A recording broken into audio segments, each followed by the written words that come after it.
Hello, welcome to another composing trick video.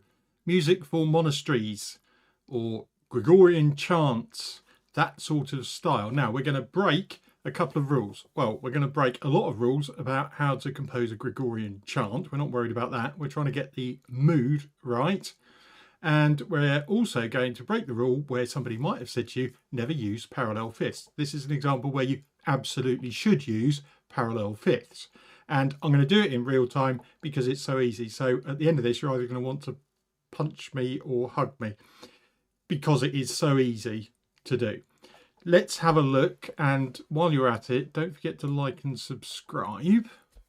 Always appreciated. All I'm going to do, I've got a tempo of 90 BPM at 4/4. We are just going to play a little melody.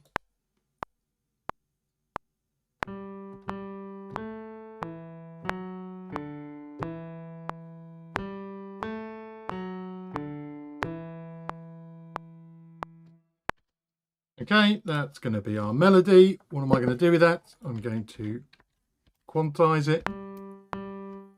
I'm going to move it down to a choir. So here, this is just the factory library.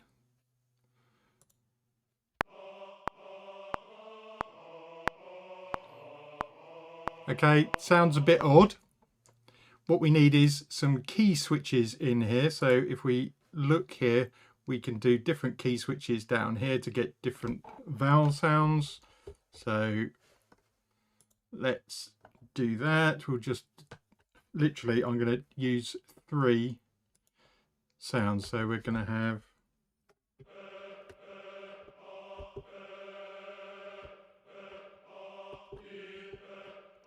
those 3. How am I going to do that? Well, I'm going to turn on latch. I'm going to record again and press the key switches.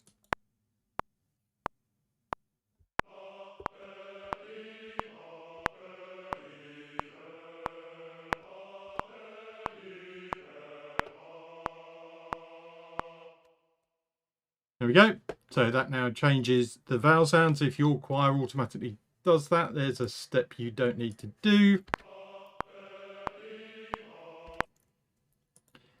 And the final thing for the parallel fifths, which you've been told never to do, is to grab your top line and then 1, 2, 3, 4, 5, 6, 7 semitones down. So that C is now matched with its perfect fifth of G. So you move your line down 7 semitones and you get this.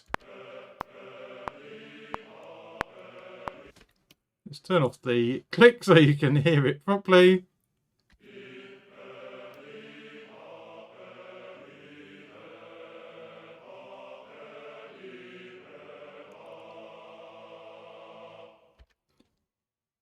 There you go. Music for monasteries in, what, 5 minutes?